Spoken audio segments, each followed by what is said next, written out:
52वे पाटण तालुकास्तरीय विज्ञान प्रदर्शन 2024। आज आपण या विज्ञान प्रदर्शनाच्या सांगता समारंभासाठी इथे उपस्थित आहोत। खूप आनंदाची गोष्ट आहे की सांगता समारंभासाठी आज व्यासपीठावर आपल्यासोबत अतिशय प्रेरणादायक अशी दोन व्यक्तिमत्व आहेत। माननीय अनीस नायकवडी साहेब, शिक्षणाधिकारी योजना, जिल्हा परिषद सातारा, माननीय अनंत गुरव साहेब, तहसीलदार पाटण।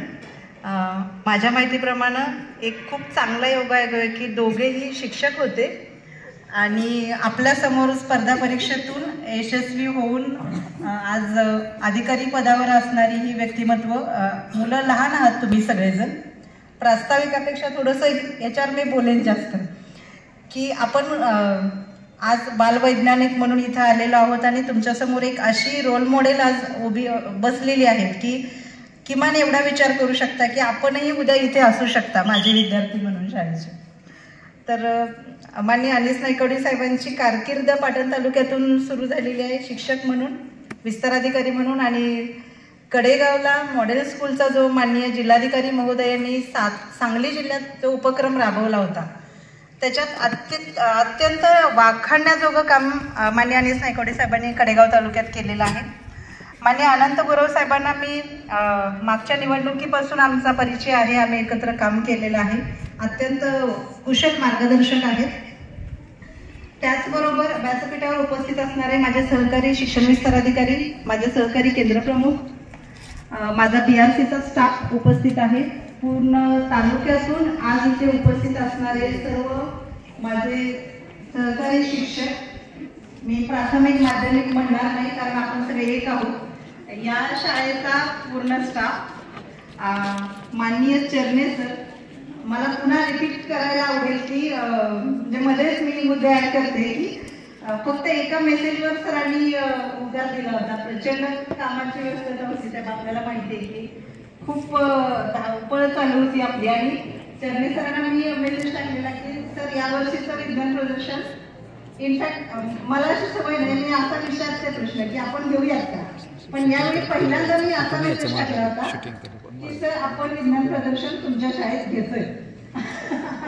आणि समथिंग मी थोडी शॉक होते की मी असं केलं आणि काय होते, पण एक माहिती होतं की इथं भागवत सर आहेत, मोठा स्टाफ आहे जो मला स्टडीला प्रचंड सहकार्य करतो, इथला अंदाज होता आणि खूप चांगला रिस्पॉन्स मला माननीय चरणे सर, भागवत सर आणि या शाळेच्या सगळ्या स्टाफकडून, मी असं शिक्षकेतर आणि सगळ्यांच्याकडून खूप सुंदर सहकार्य आम्हाला मिळालं। त्याचबरोबर आजच्या या विज्ञान प्रदर्शनाचं जे सक्सेस आहे, जे आपण आज प्रमाणपत्र वितरण करणार आहोत, त्यासाठी जे परीक्षक म्हणून लाभलेले आहेत त्यात मी आवर्जून उल्लेख करेन माननीय उबाळे सरांचं। उबाळे सर थँक्स, कारण जिल्ह्यावरून पत्र येण्यापूर्वी उबाळे सर आपण मला अलर्ट केलं, मॅडम लवकर विज्ञान प्रदर्शन घ्या, पत्र येणार आहे। सो थोडं वेळ अवधी थोडासा मिळाला, नाहीतर हाही अवधी मिळाला नसता।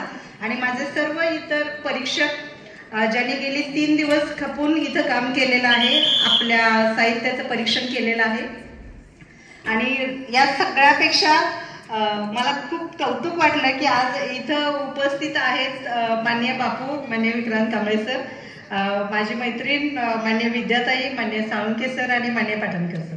आपण वेळ देऊन आज इथे उपस्थित राहिलात आणि गेले 4 दिवस आपण ज्या पद्धतीनं विज्ञान प्रदर्शनाला समाज माध्यमासमोर मांडत आहात, हे ऋण आहे आमच्यावर तुमचं की खूप चांगल्या पद्धतीनं आपण हे सगळं मांडलेलं आहे। तर आपल्या सगळ्यांचं मी पुनश्च एकदा स्वागत करते। माननीय राजा, सॉरी मी नंतर तर म्हणजे शिक्षण विभागाला कायम तुम्ही लढा, आम्ही आहे असं सांगणारं व्यक्तिमत्व आहे, खूप सपोर्ट आहे आम्हाला राजाभाऊंचा, तर आपल्या सगळ्यांचं मी स्वागत करते। चुकून माझ्याकडून जर कुणी राहिलं असेल तर सॉरी, अगदी 2 मिनिटात मी प्रस्ताव संपवते। साहेब, नायकवडे साहेबांना तालुका माहित आहे, गुरव साहेबांना पण माहिती आहे, निवडणुकीमुळे शाळा माहिती झाल्यात, पण थोडक्यात सांगते मी। पाटण तालुक्यात एकूण 608 शाळा आहेत, त्यापैकी जिल्हा परिषदेच्या 526 शाळा आहेत, ज्या मी इथे हजर झाले त्यावेळी 542 होत्या। काही पट कमी झाल्यामुळे किंवा लोकसंख्येच्या प्रमाणामुळे त्या शाळा कमी झालेल्या आहेत, पण महाराष्ट्रात सगळ्यात जास्त शाळा असणारा हा तालुका आहे। एकंदर तालुक्याचं स्वरूप तसं असल्यामुळं शाळांची संख्या आपल्याकडे जास्त आहे. आपल्याकडे 43 केंद्र प्रमुख आहेत, त्यापैकी 22 पदं कार्यरत आहेत. 9 विस्तार अधिकारी मंजूर आहेत, त्यापैकी 2 विस्तार अधिकारी पदं कार्यरत आहेत. परंतु तालुका खूप चांगल्या पद्धतीनं शैक्षणिक बाबतीत सध्या चाललेला आहे आणि उत्कृष्ट काम आपल्याकडे सुरू आहे. हा प्रशासकीय झाला. आता फक्त 2 मिनिटं विज्ञान प्रदर्शन आणि पाटण तालुक्याबद्दल बोलून मी थांबते, मुलं कंटाळतील. पाटणबद्दल मी हजर झाले तेव्हापासून बोलत आले. मागच्या उद्घाटनाच्या कार्यक्रमाला पण मी बोललेले की माझ्या घराच्या शेजारी म्हणजे इतकी झाडं आहेत की ऊन येत नाही घरात आमच्या. आणि ज्यावेळी मला पाटण तालुका मिळाला 27 ऑगस्ट 2013ला मी पाटण तालुक्यात हजर झाले. प्रचंड पाऊस होता. भिंतीला शेवाळे येते मी पहिल्यांदा पाटण तालुक्यात बघितलं. मला बघायला मिळालं नव्हतं, ते पण मी ऑफिसच्या भिंतीच्या तिकडे शेवाळ्या बघितलेल्या. आणि मला माझे मिस्टर आणि मुलं म्हणाले तुझ्यासाठी योग्य तालुका मिळाला, तुला जेवढी पाहिजे तेवढी झाडं इथं आहेत. इतका सुंदर तालुका. म्हणजे महानोरांच्या शब्दात सांगायचं झालं तर महानोर हा निसर्गप्रेमी व्यक्ती आहे, ज्यांचं शेत आणि हिरवाईवर प्रचंड प्रेम आहे. ते पाटणला असते तर इथून गेलेच नसते. महानोर एका कवितेत म्हणतात, त्यांच्या शेताबद्दल लिहिलंय त्यांनी, त्यात म्हणतात की या शेताने लळा लाविला असा असा की, या शेताने लळा लाविला असा असा की सुख दुःखाला परस्पराशी हसलो रडलो. या शेताने लळा लाविला असा असा की सुख दुःखाला परस्पराशी हसलो रडलो. आता तर हा जीवच अवघा असा गुंतला, आता तर हा जीवच अवघा असा गुंतला, मी तुझ्या हिरव्या बोलीचा शब्द झाला. हे पाटणमध्ये आल्यानंतर माझं झालंय, कारण यावर्षी मी प्रशासकीय ड्यू आहे आणि आता इथून जाताना इथल्या हिरवाईला मी प्रचंड मिस करेन. माणसाला तर करेनच, पण हिरवाईला प्रचंड मिस करेन.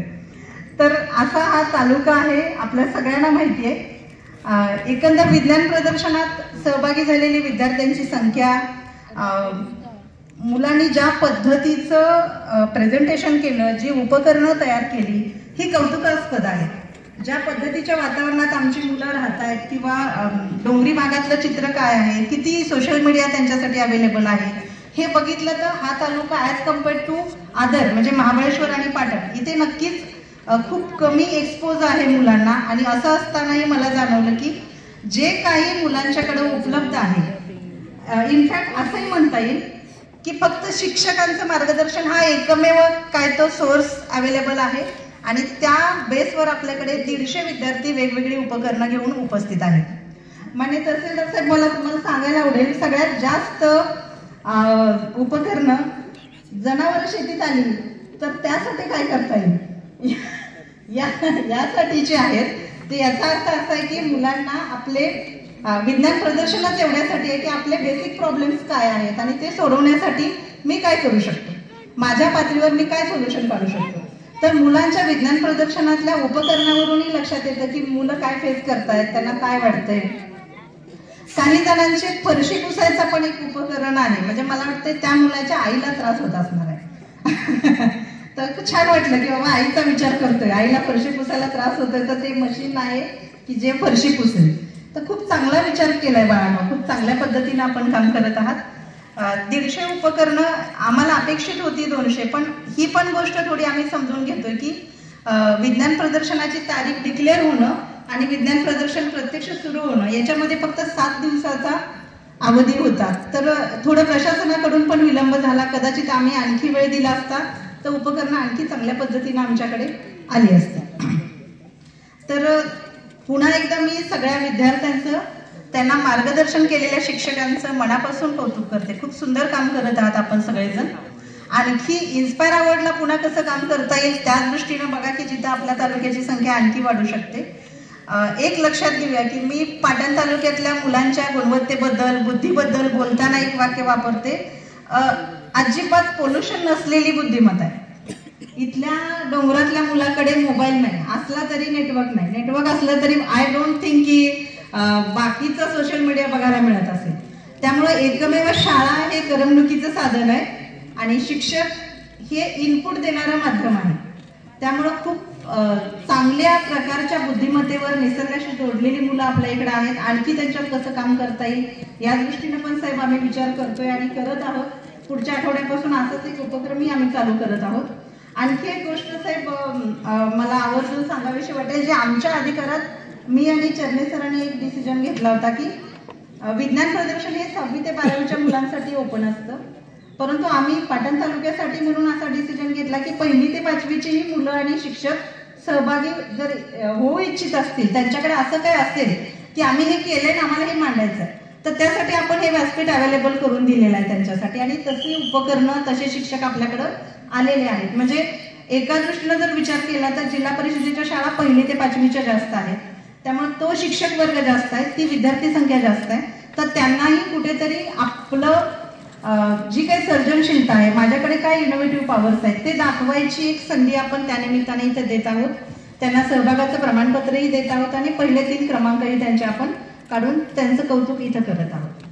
तर एवढं सांगून प्रस्तावित फक्त पुन्हा मान्यवरांच्या 4 ओळी सांगून थांबते, कारण आज व्यासपीठावर इतके मान्यवर आहेत आणि त्या सगळ्यांना मान्यवरांच्या शब्दातच मी विनंती करते. आपण सगळेजण थोर व्यक्तिमत्व आहात. आमच्या मुलांसाठी आज एक कौतुकाची थाप विद्यार्थ्यांच्या शिक्षकांच्या पाठीवर द्यावी यासाठी आपल्या अत्यंत बिझी शेड्यूल मधून आपण हा 3 तास 2 तासाचा वेळ काढलेला आहे. आमच्यासाठी ही फार मोठी गोष्ट आहे, कारण जरी विद्यार्थ्यांना अजून माहीत नाही की एक तहसीलदार पदावर कार्यरत असणं, शिक्षणाधिकारी पदावर कार्यरत असणं आणि त्यावेळेचं त्यांचं जे शेड्यूल असतं, आय डोंट थिंक स्वतःसाठी सुद्धा त्यांना 1-2 मिनिटं काढता येत असतील की नाही. आणि अशा वेळी अशी व्यक्तिमत्व आपल्यासाठी 2-2.5 तासाचा वेळ रेकॉर्डिंग चालू आहे. आणि त्यामुळं खरं तर मी आताच आपले ऋण व्यक्त करते आणि आपल्याला एवढीच विनंती करते, या नभाने या भुईला दान द्यावे, या नभाने या भुईला दान द्यावे आणि या मातीतून चैतन्य द्यावे. या नभाने या भुईला दान द्यावे आणि या मातीतून चैतन्य द्यावे.